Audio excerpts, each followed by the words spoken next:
Hi, I'm Marin. A week ago, I watched my sister hold my grandmother's inhaler out of reach while she begged for air and laughed. And my parents, they just stood there. No one moved. No one cared because they all wanted the money, $9.8 million. But today, in court, when the judge said, "Before we begin, let's watch a family video," they started trembling, then screaming. You think you know your family? Until they try to bury the truth with the person who loved you most. What was on that video? You're about to find out. Before we dive in, tell me, where are you listening from right now, and what time is it for you? Drop it in the comments. I'd really love to know who's hearing this story with me. I woke before the sun, heart racing for no reason I could name. At least not right away. The bedroom was dim, the air still, but I felt like I was drowning. Not from asthma. Just something deeper, older. I lay there, staring at the ceiling, trying to calm my breathing. And then the dream came back. Same one I'd had since I was a girl. My grandmother on the floor, her face turning pale blue, eyes full of something worse than fear, disappointment. She was reaching for her inhaler, fingers brushing against a red knitted cloth as it slipped from her lap to the hardwood. She tried to speak. Nothing came out. And then I woke up, every time. I got out of bed and shuffled to the kitchen. The light outside was that soft, gray Portland kind that makes everything feel like it's on pause. I filled the kettle, turned it on, and tried to shake off the leftover panic. Just another dream, I told myself. Just the echo of things long buried. But the image of the cloth stuck in my head. I hadn't thought of that thing in years. Oxblood red, hand knit. She used to keep it on her lap when she watched TV. It wasn't just a blanket, it was her comfort, her ritual. I remember how her fingers would move over it like it was part of her. Funny how small details outlive people. I took my tea to the tiny table by the window and opened my laptop. Emails, product updates, supply delays, the usual mess. I scrolled, pretending to focus, until I saw the blinking notification on my phone. Voicemail, unknown number. I didn't listen to it, not yet. The rest of the morning was routine, sketching airflow systems for a pediatric breathing mask, testing material samples, logging client notes. All the noise I'd built over the years to drown out my own. By noon, I decided to check the mail downstairs. I didn't expect anything, maybe junk, maybe a credit card promo. But as soon as I opened the box, I saw it. A thick envelope, heavy paper, stamped from King County Superior Court. My blood ran cold. I hadn't seen that name in over a decade. Seattle. The place I left behind and never looked back at. Not once. Back upstairs, I didn't open it right away, just stared at it on the table like it might explode. Eventually, I peeled it open. The first word I saw was subpoena. The second was Rowan, and I swear my hands went numb. I read it twice, then again. My sister, my estranged sister, is suing someone for defamation. And apparently, I'm being called to testify. Not for her, but for the defense. The court wants me to verify whether the person accusing her of elder abuse has any basis for it. I hadn't said her name out loud in over 10 years. Rowan Carter, my sister. The one who stood in that living room holding our grandmother's inhaler like it was a joke. The one who laughed while Grandma gasped for air.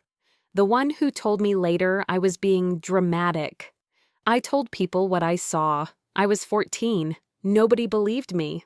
My parents said I was confused, hysterical.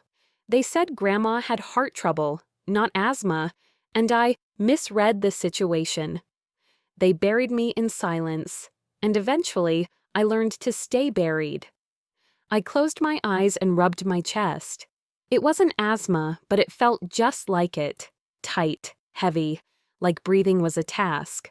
Then I saw it, tucked inside the envelope, a flash drive. just a plain black stick labeled evidence. I didn't want to plug it in. I already knew what was on it. Some part of me always knew, but I did it anyway. The screen lit up, grainy footage, home video angle. Someone must have been holding a camcorder. The date in the corner read November 14th, 2011, and there she was, Grandma, on the floor, wheezing, grasping, the red cloth clutched in one hand. Rowan stood over her, inhaler in her fingers, dangling like bait. She smiled. I saw my parents standing nearby, arms crossed, saying nothing. My whole body shook. I couldn't breathe. I wanted to scream, to throw the laptop, but all I could do was sit there, frozen. It was real. I wasn't crazy. Someone had recorded it. Someone had known this whole time. Someone had saved it. Why? Why now? And why me? The subpoena was clear. I was the final surviving witness who could confirm a pattern of abuse. The only one left not entangled in whatever story Rowan was spinning. They needed my testimony. They were dragging me back in. I thought about ignoring it, pretending I'd never received the envelope. It'd be easy. Toss it in the trash, change my number, keep building airflow masks and drinking mint tea, and pretending my past wasn't made of landmines. But I couldn't unsee Grandma's face. I couldn't unhear her struggling breath, that soft, terrified wheeze. I'd lived with that guilt tucked into my ribs for half my life. And now it had a voice again, a name, a timestamp. Someone else had cared enough to keep the tape. Someone else knew the truth. And then my phone buzzed again, same unknown number. This time I answered. A woman's voice, calm and firm, said, "We need to talk about Rowan and about what your grandmother left behind." I gripped the phone tighter than I meant to, knuckles pale. "What did she leave behind?" The woman on the line paused. "Not over the phone," she said. "Meet me. I'm at Grey Tide Cafe down on the waterfront. You'll want to hear this in person." Click, no name, no explanation. Just that voice. Steady, serious, and strangely familiar. I sat there a moment longer, still staring at the screen like it might change its mind and ring again. Outside, the wind had picked up. The gray light filtering through my apartment's blinds was dull and cold, as if the sky couldn't decide if it wanted to rain or snow. Seattle. I hadn't driven north in years, but I was already grabbing my coat, pulling on boots, shoving the flash drive back into its envelope like it burned. On the way out, I paused by the entryway mirror. For a second, I didn't recognize the woman staring back. Eyes shadowed, shoulders tense. I hadn't looked like this since I left that city behind. The drive up was mostly silent. I didn't turn on music or podcasts, just let the hum of the tires fill the space. Halfway there, I realized I was gripping the steering wheel, like it might fly away if I let go. By the time I parked near the waterfront, a heavy mist had rolled in from the bay, clinging to my jacket as I walked. The cafe was tucked behind a florist shop, its small wooden sign barely visible. Inside, it smelled like cinnamon and something toasty. Not a bad place to talk about ghosts. I arrived 10 minutes early. The place was quiet. 2 older men playing chess by the window, a barista humming as she wiped down the counter. I chose a table near the glass, sat facing the door, and wrapped my hands around a paper cup of tea. I didn't sip it. Instead, I waited, and I planned. If this woman was connected to Rowan, if this was some kind of trap or manipulation, I'd get up, walk out, never look back. I had practice. I'd survived worse. But then she walked in, mid-30s, maybe early 40s. Sandy blonde hair pulled into a tight braid. She wore a worn pea coat and carried a leather folder that looked older than both of us. Her eyes scanned the room, landed on me, and she made her way over. "Grace Halden," she said quietly, extending her hand. I shook it. Hers was cold. "I appreciate you coming," she added, settling across from me. "I almost didn't," I said honestly. She nodded. I wouldn't have blamed you. There was a short silence. She reached into her bag, pulled out the folder, then hesitated. I'm not here on Rowan's behalf, she said. My grandmother, Dorothy, was close friends with yours for nearly 40 years. They volunteered at the same shelter, spoke weekly. After your grandmother passed, mine kept some of her things, said she was worried they'd get misplaced. I said nothing, just waited. I've been helping a friend build a case against Rowan. Different issue, but the same patterns, power games, lies, cruelty masked as charm. Sound familiar? My stomach twisted. Grace leaned in slightly. I need to ask, did you ever wonder what your grandmother was trying to protect you from? That question landed hard, because I had wondered for years. And then I stopped, because wondering didn't change anything. I thought she just loved me, I said, softer than I meant to. That she tried to make up for what my parents wouldn't give. She did love you, Grace said, but it was more than that. She slid a page across the table, typed, dated, signed.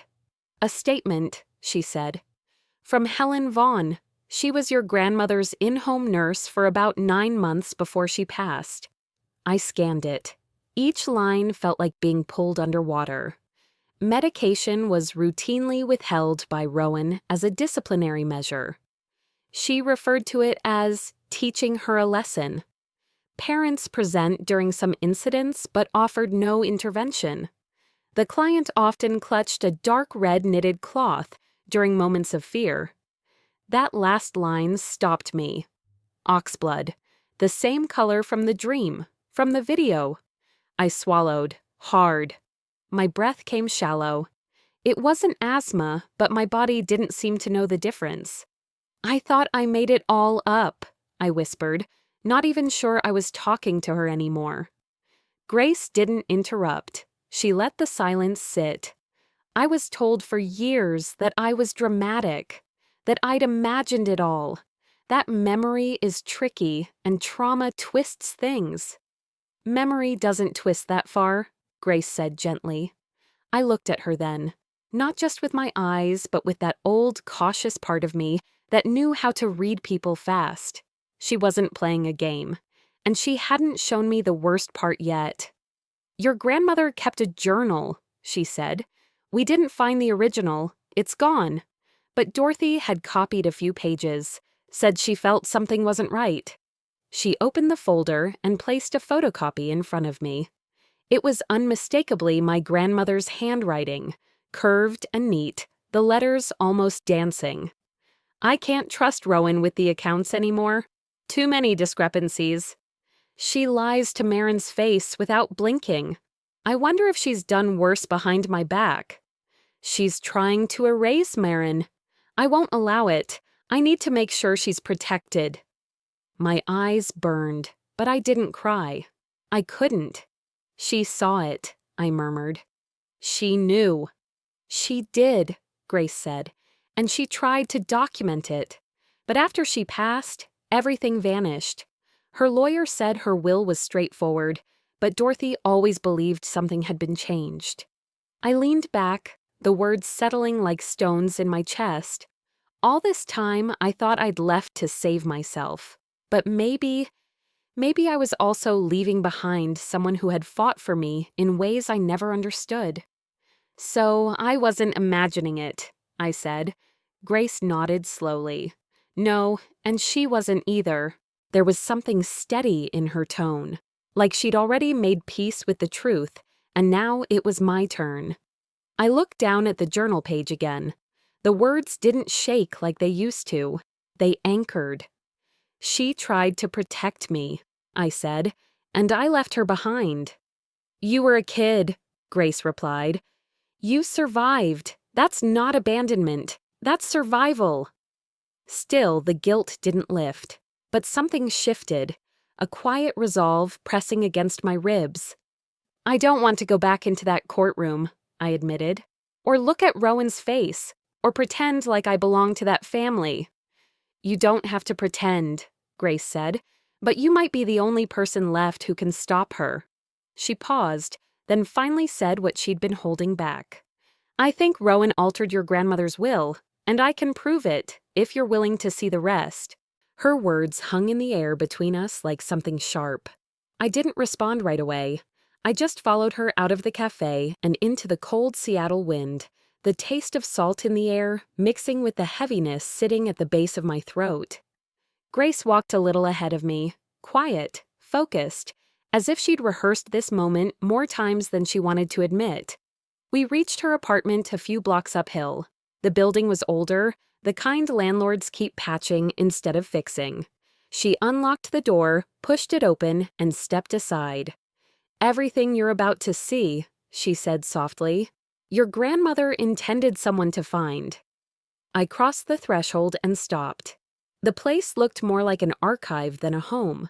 Boxes lined the walls, stacked 2 or 3 high, some marked with years, others with initials. A narrow lamp cast a warm but tired glow across the room. Papers spilled from open folders on the coffee table. Old photographs were pinned to a corkboard, faces I recognized, faces I didn't. I exhaled slowly. "You weren't kidding."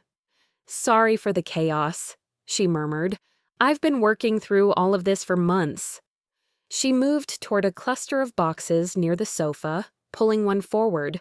The label read 2011-2016. "These were your grandmother's last years," she explained. "My grandmother kept copies of anything she thought might matter later." I sank into the couch as Grace lifted the lid. Inside were photos, birthdays, quiet porch moments, the corner of a garden bed. One picture caught my attention. My grandmother sitting in her old recliner, a faint smile on her lips, knitting the dark red cloth I had seen in the video. The yarn coiled softly in her hands. That same gentle color from my dreams tugged something inside me. I touched the photo's edge. "She made this when I last visited her," I whispered. "She told me knitting kept her calm when the house felt heavy." Grace didn't interrupt. She just let me take a breath. She reached into the box again and pulled out 2 envelopes held together with a paperclip. "This is the part you need to see next." Inside were 2 wills. The first one looked familiar in a way that made my stomach turn. It named me as the primary heir. Not because of the money, but because she trusted me. She'd always trusted me. The second document, the one filed after she died, was different. It left everything to Rowan. The signatures looked close, but the slant of a few letters wasn't the same. The strokes were uneven, as if someone tried too hard to mimic softness. My hands tightened. "This isn't her handwriting," I said quietly. "She used to write with a slight right tilt. This one leans left." Grace nodded. "That's what the handwriting specialist said too." For a moment, I just stared at the papers. All the years I'd spent thinking I didn't matter. All the years they called me dramatic, overly emotional, ungrateful, every word meant to shrink me so I wouldn't question anything. I felt a heat rise in my chest, not the panicked kind, but the steady kind, the kind that signals something inside you waking up. "She wanted me to have this," I said, "and they told me she barely remembered me at the end." Grace gave a sad smile. "That was never true." She opened another folder, revealing a stack of bank statements. A neat line of withdrawals stared back at me. Large, round numbers, leaving my grandmother's account month after month. "All approved by Rowan," Grace explained. "Your grandmother couldn't sign her own name toward the end. Her tremors were too strong." She pointed to one date. This one happened an hour before emergency services were called. The same day as the asthma attack. My voice came out low. "She was draining her account while she was fighting for air?" Grace didn't soften the answer. "Yes." Something inside me shifted. A long-held numbness cracked open, replaced by a rising clarity I hadn't felt in years. I sat up straighter, pushing the statements back as carefully as if they were blades. She's always counted on everyone staying quiet, I said. She's always counted on me staying quiet. Are you still planning to? Grace asked gently. I looked around the room, at the documents, the photographs, the notes someone cared enough to preserve. My grandmother had tried to protect me long after I stopped believing I deserved it. I wasn't a burden to her. I wasn't something to erase. I thought of her voice, soft and firm. Courage doesn't always roar. No, I said. Not anymore. Grace nodded, almost relieved. Then she pulled out one last folder from beneath the coffee table and laid it in front of me. There's something else, she said. It's about the day your parents left her alone. My breath caught. I leaned forward, bracing myself. What did they do? I whispered. The question barely left my mouth before the room felt smaller. Grace didn't move. She just watched me, weighing how much to say and how fast to say it. The quiet between us stretched for a few seconds, thick enough that I could hear my own pulse tapping in my ears. Instead of answering, she asked, "Why do you think Rowan felt bold enough to hold that inhaler out of reach?" A cold line slid down my spine. I knew what she meant. Rowan didn't act like someone expecting consequences. She acted like someone who had backup. Grace lifted the final folder from the coffee table and set it in front of me. Start with this. I opened it. The first page was an internal report from the retirement home. A highlight streaked across a sentence. Family members declined intervention, stating the patient was exaggerating. My breath caught. They told the staff not to help her? Grace nodded. They insisted she was acting. They called it behavioral. For a moment, all I could do was stare at the words. My parents, the people who raised me, the ones I used to run to when I scraped my knee or had nightmares, they stood there and told professionals not to step in. Grace pulled out another sheet and placed it beside the report. A timeline, clear, clean entries, in and out times. They were at the facility for exactly 11 minutes that day, she said. Then they left the building at 2:14. And when did the attack get bad? My voice was barely more than air. 2:26. Staff called for help the moment they were allowed to. 12 minutes later. I pressed my hand over my sternum. It felt like someone had taken a fist and pushed inward. So they knew she was struggling, and they just walked out? She didn't sugarcoat it. Yes. For a moment, the room around me blurred. I wasn't sitting in Grace's apartment anymore. I was back in that hallway I'd walked as a teenager, the sterile lights buzzing overhead, the faint hum of machines, the smell of those lemon-scented floor cleaners. My grandmother had been in the room at the end, knitting quietly as she waited for me to visit. And I remembered something, her voice on that porch years earlier, offering me the end of the oxblood yarn. Hold this end for me, sweetheart. Don't let it slip. A small broken sound escaped me. I wasn't there to hold it. Grace stayed still, giving me space. Then she returned to the report. The staff wanted to call EMS earlier, but your family insisted she was pretending. That word stung worse than anything else. Pretending. Like she'd fake her own breath for attention. Grace reached for a small device sitting on top of the folder. There's something else you need to hear. She handed it to me. This was recovered from the facility's old voicemail archive. It was deleted the same day it was left. I hesitated before hitting play.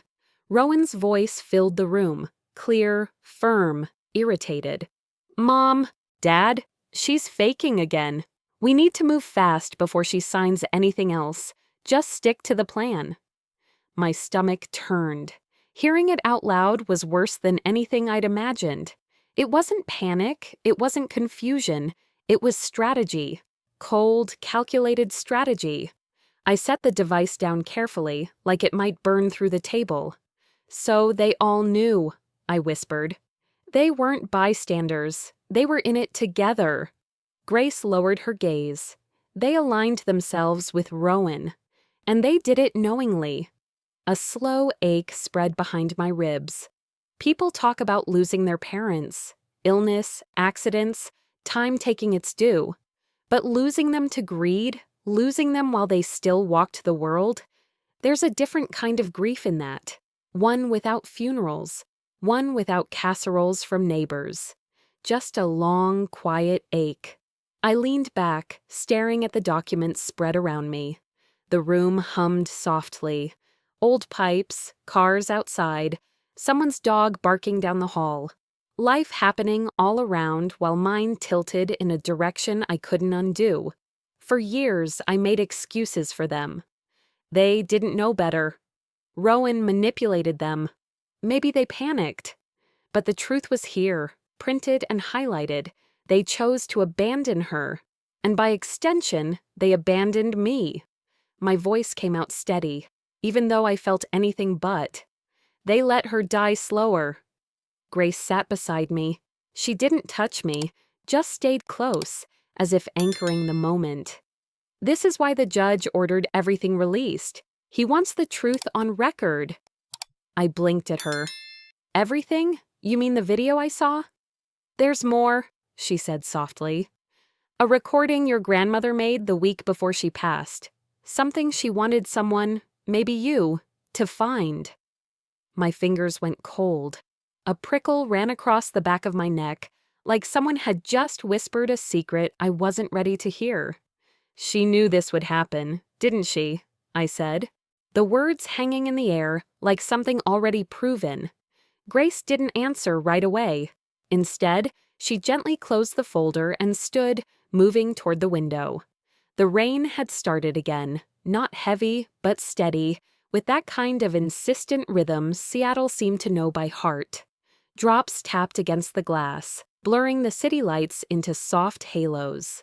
I stayed frozen by the kitchen counter, my body tense, my mind rattling around inside itself. She returned with her laptop, placed it on the coffee table, and opened the screen. This was recorded a week before she passed, she said quietly. Your grandmother left it with someone she trusted, asking them to hold it, in case. I didn't sit, couldn't. I stood behind the couch, hands gripping the backrest like I needed something solid to keep me from drifting off the edge. On the screen, a video loaded.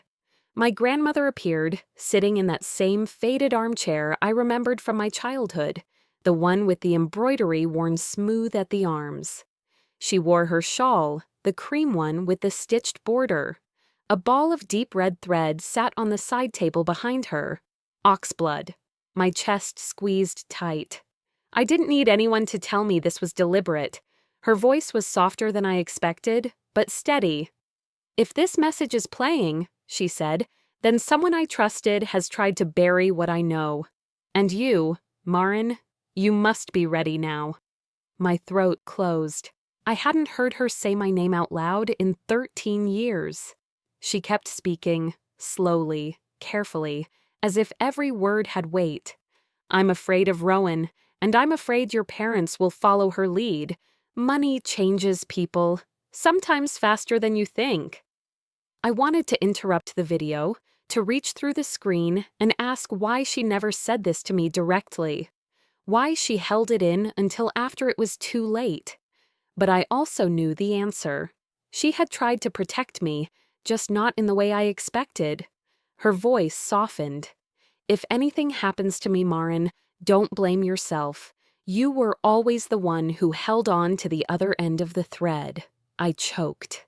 My fingers curled against my face as the tears came without warning. That thread, that line of yarn she once asked me to hold, years ago on the porch, when I was still small enough to believe nothing truly bad could happen as long as she was around. Now it felt like she'd handed me something fragile and sacred, and I'd let it unravel. Grace paused the video. I turned toward her, face damp, voice raw. She knew they would come after her. She suspected, Grace said, and she tried to document everything she could. She pulled another folder from her satchel and opened it beside the laptop. Here, she said, sliding out several bank transfer notices.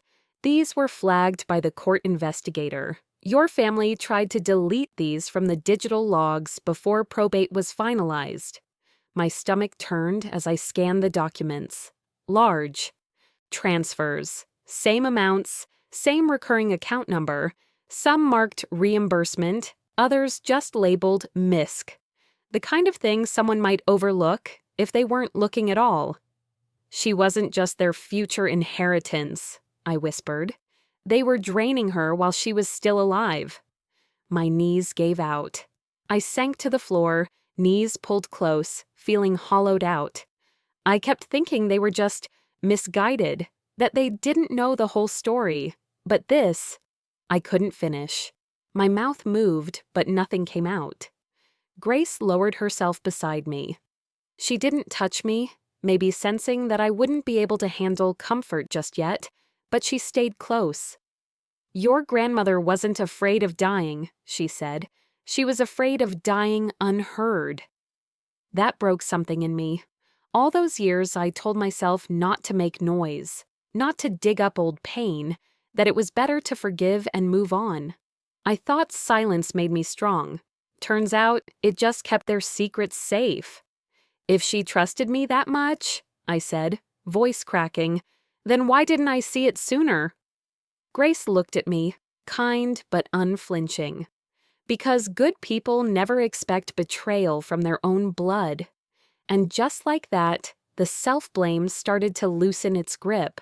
Not disappear, but loosen. Maybe I hadn't failed her. Maybe I just believed in people who didn't deserve it. After a long stretch of silence, Grace stood again and moved back to the laptop. There's one more part of the video, she said. She left something for you alone. I looked up. For me? She nodded. And it changes everything. The words sank into the quiet of my apartment like a weight dropping through water. For a moment, neither of us moved. The rain outside had picked up, brushing against the windows in fast, uneven streaks. I wiped my face with the sleeve of my sweater and stepped closer to the coffee table, feeling as if the floor under me wasn't entirely steady. Grace lowered herself onto the couch again and turned the laptop toward me. I sat this time, not because I felt ready, but because my legs wouldn't hold me anymore. The screen brightened and the paused frame of my grandmother appeared, her familiar outline lit by a small lamp I remembered from her old sewing room. The video resumed. My grandmother leaned closer to the camera, her voice soft but intent. "You've always seen what others pretend not to," she said. "That's why I need to tell you something only you were meant to hear." I held my breath. It felt like she was speaking to me from another lifetime, from a place beyond everything I'd been carrying. She continued, "I changed my will last year, quietly. Rowan cannot access anything unless she proves she cared for me in good faith." My hand flew to my mouth. Grace paused the video so I could absorb it. "There's a sealed codicil," she said. "It hasn't been opened yet, but it's legally enforceable." I stared at her, then back at the screen. "She knew Rowan didn't care," I murmured, the words tasting bitter. Grace nodded once. The video kept going. My grandmother took a breath, the kind that lingered at the edge of pain. "I saw signs," she said. "Medications missing, money gone, visits that ended with shouting after the door closed." She shook her head slightly. "I didn't want to confront them alone. I didn't want you caught in the middle. So I did what I could, legally, quietly, hoping someone would find the truth." My pulse thudded in my ears. She had carried all of that without telling me. A small ache grew behind my ribs, pressing hard. Then her expression softened. "If they ever turn on you, walk away. You don't owe them the parts of yourself they tried to break." I swallowed hard as tears stung again. This felt like a blessing, a release, something I didn't know I'd been waiting for since the day I left home. The camera angle shifted slightly, and a spool of oxblood thread came into view on her desk. She rested her fingers on it. "Strength is not loud, sweetheart," she said. "Strength holds." Seeing that thread again, clear this time, unmistakable, hit me like a freight train. My hands curled into my lap, nails pressing into my skin, grounding me. That thread had followed me in dreams, in memories, in flashes of guilt I never understood. Now it stood for something else entirely. The video faded to black. Grace closed the laptop slowly. "There's something more," she said. "A staff member from the facility reached out to the attorney this afternoon." I straightened, bracing myself. "They witnessed Rowan holding the inhaler out of reach," she said quietly. "They heard her laugh. They saw her walk away." The room tilted. My fingers dug into the couch cushion. Rage mixed with something darker, an understanding I had avoided for years. This wasn't a misunderstanding. It wasn't complicated family tension. It was cruelty, plain and deliberate. "How do I face them in court after this?" I whispered. Grace didn't hesitate. "You don't face them," she said. "You face the truth. Let the judge handle the rest." I leaned back, staring at the ceiling. The rain pounded harder, filling the room with a steady hiss. My whole body felt drained, like I'd been hollowed out and refilled with something heavy. Grief, fury, a kind of clarity I didn't ask for. After a while, I curled onto the couch, pulling my blanket over my legs without thinking. My mind replayed everything. The video, her voice, that thread, the witness, the bank records.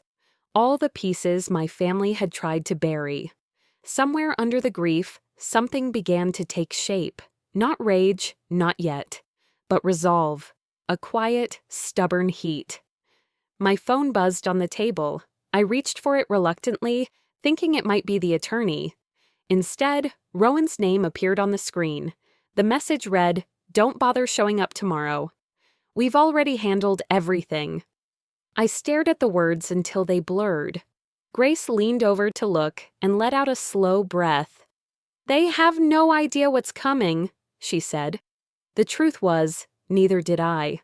But for the first time in years, something solid rooted within me, like a foothold forming after a long fall. I didn't sleep much that night. My body lay still, but my mind was restless, wide awake beneath the thin hum of the rain. At some point, I stopped trying to chase sleep and just lay there, watching shadows shift across the ceiling. When the first pale light of morning touched the window, I rose without hesitation. I moved slowly, deliberately, each motion part of a rhythm I didn't know I'd learned. Shower, clothes, hair. I didn't bother with makeup. I wasn't here to perform. I was here to face them. The air outside was sharp with moisture. Seattle's sky hung low, dense and cold, as if the city itself was bracing for something. Grace picked me up just after 8. She didn't ask how I was feeling, and I appreciated that. She only handed me a travel mug of tea and said, "We've got this." As we pulled up in front of the courthouse, I saw her, an elderly woman seated on a bench just outside the doors, wrapped in a thick shawl. Her fingers moved with calm precision, looping dark red yarn over needles. I stopped mid-step. That shade. It was the exact oxblood hue. I stood there for a second, just watching her. The sound around me faded. My grandmother had once told me strength wasn't loud, and now here it was again, not in a courtroom speech or a dramatic moment, but in this quiet, persistent motion. I murmured, "I'm here. I'm holding the thread." Grace glanced at me. She didn't ask. She just nodded once and kept walking. We were nearly to the steps when I heard my name. "Marin." I turned. My parents stood together just off to the side, half shielded by one of the courthouse columns. My mother stepped forward, voice low and sharp. "Don't do this. Don't embarrass us today."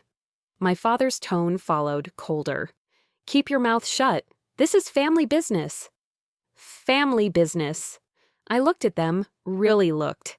The tension in their eyes, the way my father's jaw twitched, my mother's nails digging into the strap of her purse. They weren't angry, they were scared. I took a breath and said, steady and clear, "If you didn't want the truth spoken, you shouldn't have created it." I didn't wait for a reply. We made it to the top step before Rowan appeared. "Nice coat," she said, brushing past me with a smirk. She wore navy blue, tailored, sharp, and I recognized it instantly. Grandma's money, all over her. She leaned in and whispered, "You won't win. You never do." I met her eyes. Something in me didn't flinch anymore. "Watch me," I said, and walked in. Inside, the courthouse was all wood and quiet echoes. People murmured in low voices, the air dense with nerves. We took our seats near the front. I kept my hands folded tightly in my lap. "Ready?" Grace asked. I nodded once. More than ever.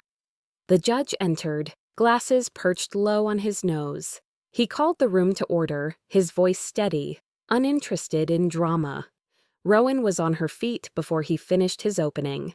"Your Honor," she said, with a sweetness that didn't suit her, "I'd like to submit additional evidence confirming my role as my grandmother's caregiver."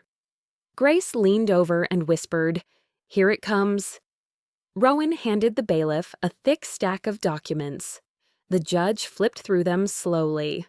"These include daily care logs," she said, "medication records, visit schedules, and a signed statement naming me as primary caregiver."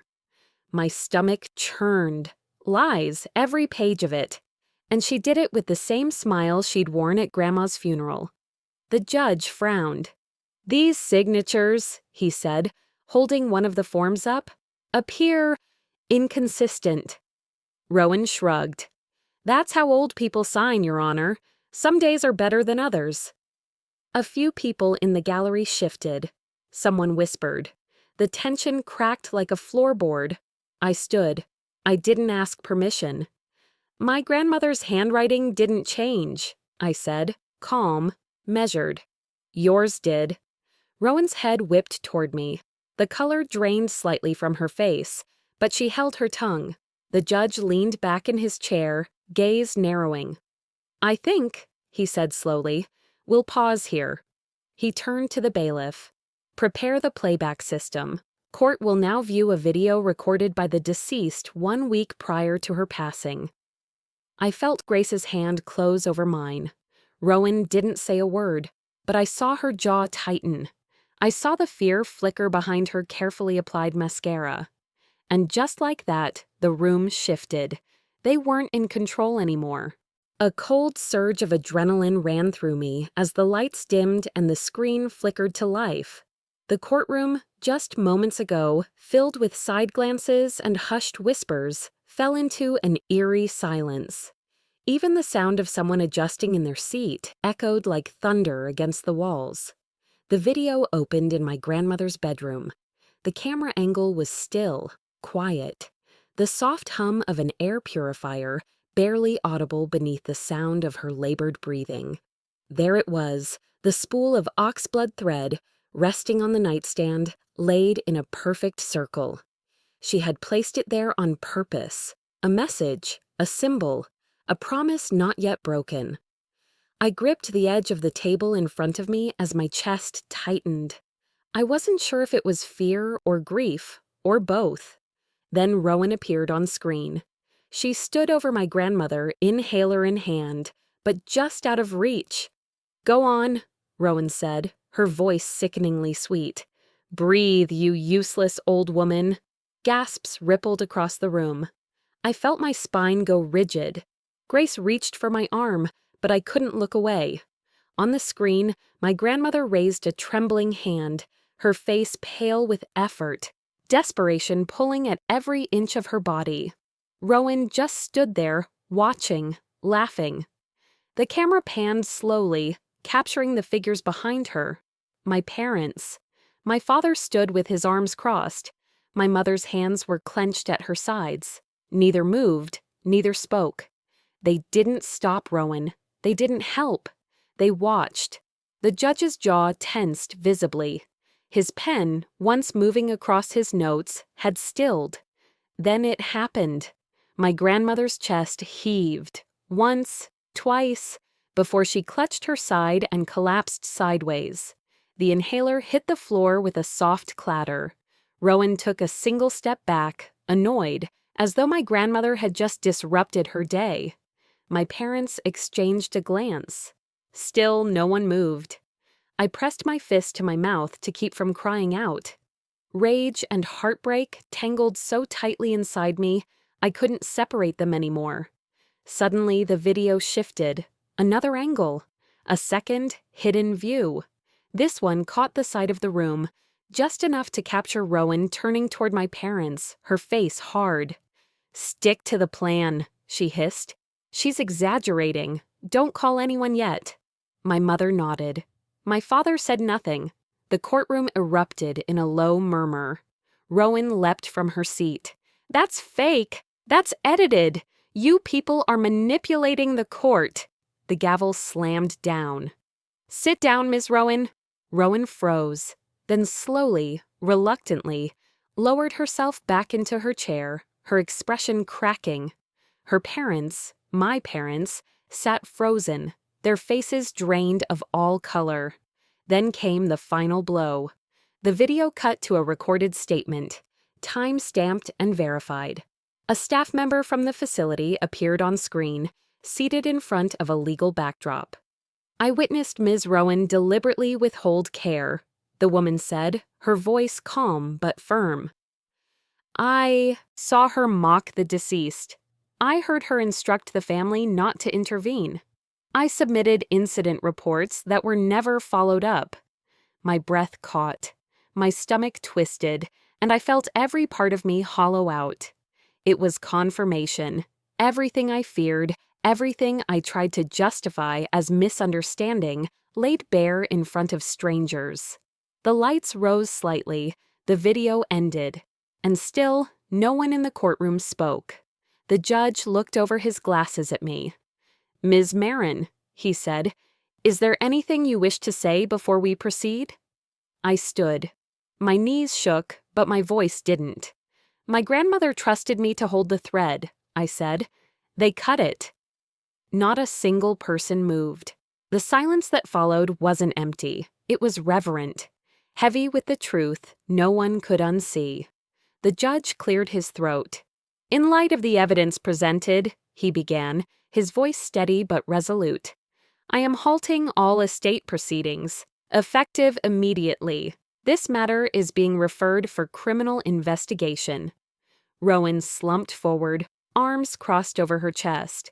My parents, they just sat there, hollow, small, and well, I didn't feel victorious. I felt wrecked, but not broken. People turned in their seats to look at me, not with pity, with something more human, something like recognition.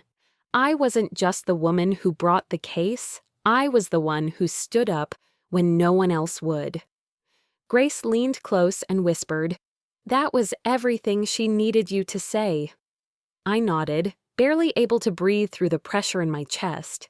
As the lights rose fully, the bailiff stepped toward Rowan. "Ma'am, please come with me." She stood, resisting at first, her eyes wild. She turned toward me, teeth clenched. "This isn't over." I met her gaze without blinking. "It already is." Rowan's face didn't flinch, but her eyes, they gave her away. For the first time in my life, I saw fear behind them. Not rage, not manipulation, just that quiet realization that she had finally lost. A week passed. The courthouse was no longer a blur of marble and tension. The halls had emptied, reporters moved on, and voices that once echoed with judgment were now silent. Life, or something like it, began to resume.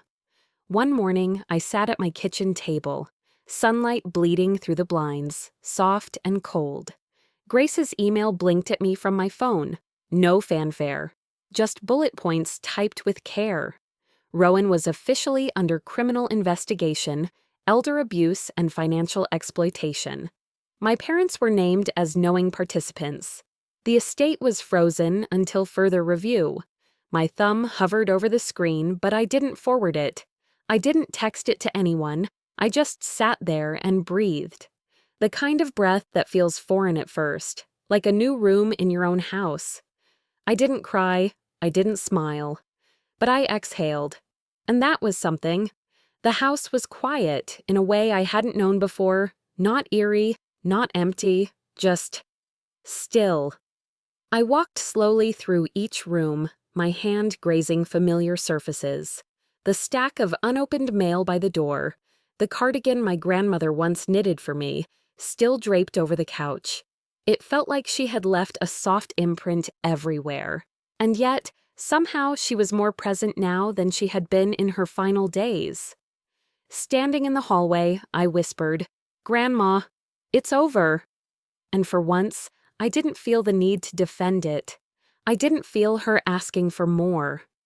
Later that afternoon, a small letter arrived in a hand I didn't recognize. It was from the staff member who'd come forward, the one who had spoken up in court. "I should have said something earlier," the note began, "but courage isn't something that shows up all at once. It grows, and seeing you stand there, it gave me some of mine back. Thank you for doing what the rest of us were too afraid to." The words blurred as I reread them. Not because I was sad, because they reminded me that even when you feel completely alone, someone's always watching. And sometimes that someone finds the strength you didn't know you gave them. 2 days later, Grace dropped by unexpectedly. She brought a small box wrapped in brown paper and tied with thin twine. "This was in the facility's belongings file," she said simply. "They thought you should have it." Inside was my grandmother's knitting basket, the same one I used to sit beside on long Sunday afternoons as she wove scarves and stories. Near the bottom, tucked beneath soft layers of half-finished yarn, was the spool of oxblood thread, perfectly wound, a circle, unbroken. I held it in my palm for a long time. The weight was nothing, but it held everything. "I'm holding it," I whispered. "I won't let it slip." News traveled fast. After that, Rowan had been arrested. Her mugshot was making rounds on local outlets. Her expensive clothes and sharp words hadn't spared her from handcuffs. My parents issued a formal statement through a lawyer. "We were misled. We regret any misunderstanding." Misunderstanding. The same word they used when I was 8 and crying in a locked bathroom after being screamed at for dropping a glass.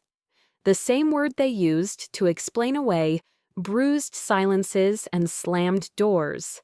Now, though, their neighbors weren't buying it. Old friends stopped calling. Distant cousins unfollowed. The family name, once varnished and boisterous, had dulled into something people whispered about in grocery store aisles. And me? I didn't feel vindicated. I didn't feel triumphant. I just felt still.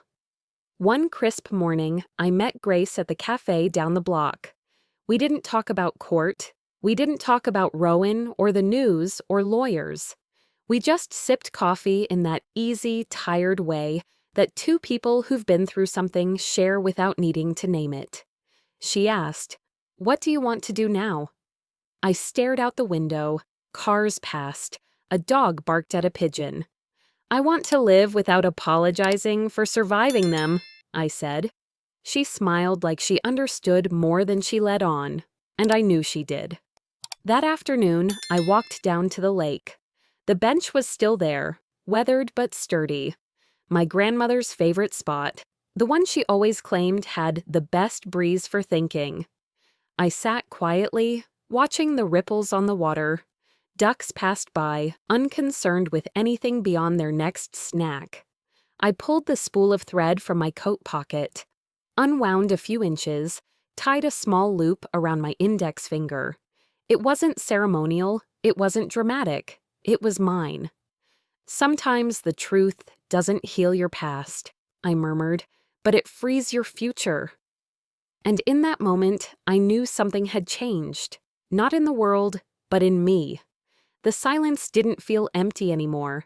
It felt earned. As I rose from the bench, I felt the thread warm against my skin, and for the first time in my life, the weight I carried wasn't fear. It was my own strength.